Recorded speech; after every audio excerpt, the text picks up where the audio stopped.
découverte. Tout savoir sur l'histoire, la culture, les faits de société et autres. C'est tous les vendredis à 10h sur Radio La Frontière.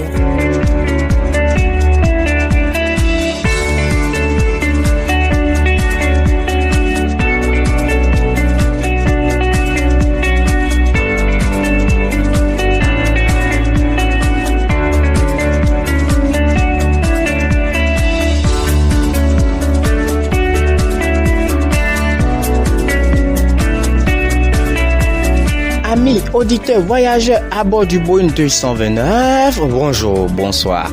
Bienvenue à bord de votre émission à la découverte. Nous allons parler de ce jour de Olympe Belly-Quenob. Qui est-il? Quel est son parcours et quelle est sa vie?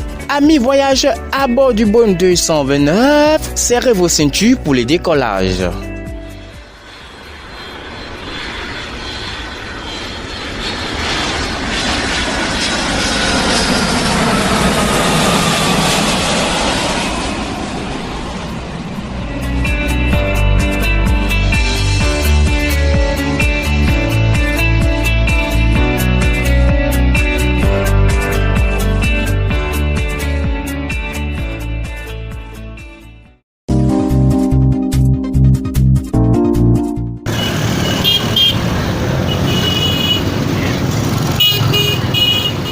C'était le 20 septembre 1928, dans la ville de Ouidah, au Dahomey, dans la maison des Belly-Quenob, un nouveau trouva vie. Il est issu des entrailles de Vissé Dessin Agbo, une grande prêtresse du vaudou, une commerçante réputée et analphabète, ayant soutenu avec d'autres femmes la grève des cheminots en 1947-1948 dans l'Afrique de l'Ouest francophone. Cet enfant est le digne fils de Paul Possi Belly-Quenob, dont le nom est francisé plus tard en Possi Belly-Quenob. Vissé Dessin Agbo et Possi Belly-Quenob ont jugé bon de donner le nom Olympe Belly-Quenob à ce nouveau-né. Soucieux d'un avenir radieux de Olympe, il commença les études primaires et élémentaires à l'école dahoméenne actuelle Bénin. Après l'obtention de son certificat de fin d'études primaires, CFEB, Olympe s'initie à la langue anglaise à Chimota Grammar School of Gold Coast lors de son séjour à Accra. Cette initiation facilite son recrutement par concours à Dahomey, Cotonou. Pour être aide-magasinier, il aura été le plus jeune aide-magasinier de John Walder. Olympe expose ses rêves de poursuivre des études en France, obtenu des diplômes surréalisés, écrit et s'imposer en noble libre à ses parents. Son père étant polygame, père de plus de 30 enfants, dont Olympe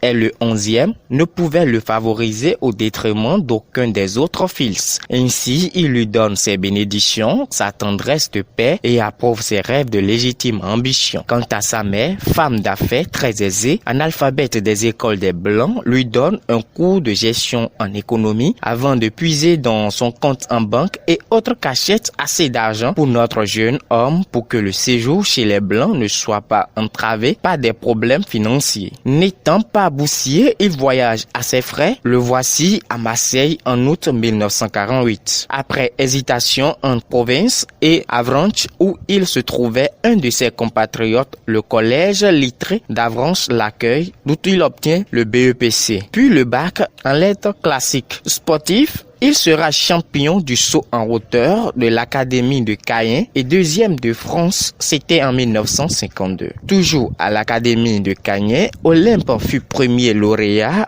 au concours général des bourses Zelidja en traitant du rôle économique du palmier à huile en Afrique occidentale français. Le récipiendaire reçoit une somme de 20 000 francs d'alors pour réaliser son projet qu'il a ajourné d'un an. En Grande-Bretagne, dans le lycée de Rennes, il obtient le bac de philosophie et prépare en Hippocampe le concours d'entrée à l'école normale supérieure d'enseignement technique. Admissible, mais recalé à l'oral. De retour en Normandie, où il y avait connu Marie-Vonne, son épouse, il renonce à l'aide financière de sa mère. Il sollicita et obtiendra un poste de surveillant d'externat au lycée de Coutances et s'inscrit à l'université de Caen pour la préparation d'une licence de lettres classiques. bac. Il obtient et est promu adjoint d'enseignement chargé de cours français, latin et grec sans renoncer à la préparation de la licence en sciences humaines, sociologie, obtenue plus tard à Sorbonne à Paris avec une mention bien et maîtrise en sociologie et anthropologie avec une mention très bien. En 1958, il sollicite et obtient sa mutation dans la région parisienne. Il fut professeur d'abord au lycée Paul Langevin, au Suresnes, ensuite au lycée Jacques Descoux à Metz, au Sienne Sainte-Denise, actuel lycée Paul Éluard.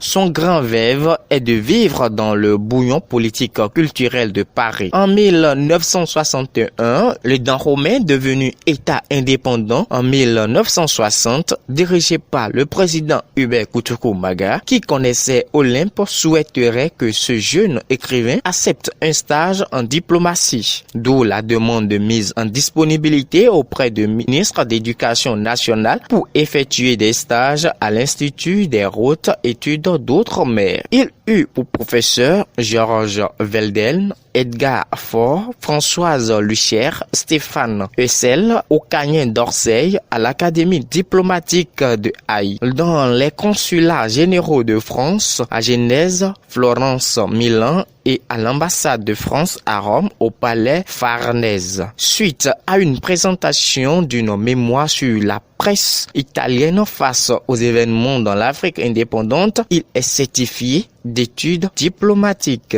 D'esprit profondément indépendant, Olympe Belliquenhomme, autrefois professeur, écrivain et diplomate, s'éloigne des portes de la carrière diplomatique pour demeurer écrivain et homme libre. Le journaliste intéresse notre écrivain, il connaissait le milieu et il entre avec le statut d'actionnaire et directeur rédacteur en chef du magazine La Vie africaine où il est appelé par son ami Gabriel Darboussier, ambassadeur du Sénégal en France, qui en était le propriétaire. Olympe Belliquenhomme dirige le magazine de 1962 à 1964. L'assainissement de la gestion de la publication génère des problèmes politiques. Ainsi, il fait disparaître la publication avec l'accord de Gabriel Darboussier, mais fonde avec Marivonne, ancienne institutrice de la revue bilingue dénommée L'Afrique actuelle, qu'il dirige de 1964 en 1968. Membre fondateur de l'Association internationale des critiques littéraires, il est chroniqueur culturel de Bengo, France Heure Afrique,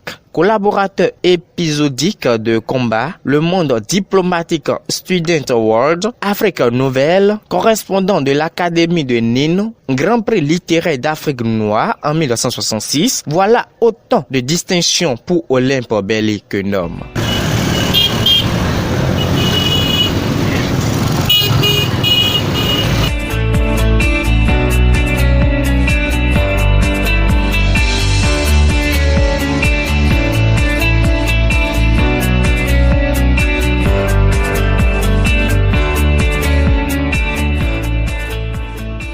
Voilà, nous sommes sur les traces de Olympe Belliquenhomme, cet écrivain ouidanais de nationalité béninoise. Vous l'aviez su bien compris que nous ne sommes pas à la fin de sa découverte, bien sûr, mais nous allons prendre une courte pause pour revenir la semaine prochaine pour vous en parler de sa vie livresque.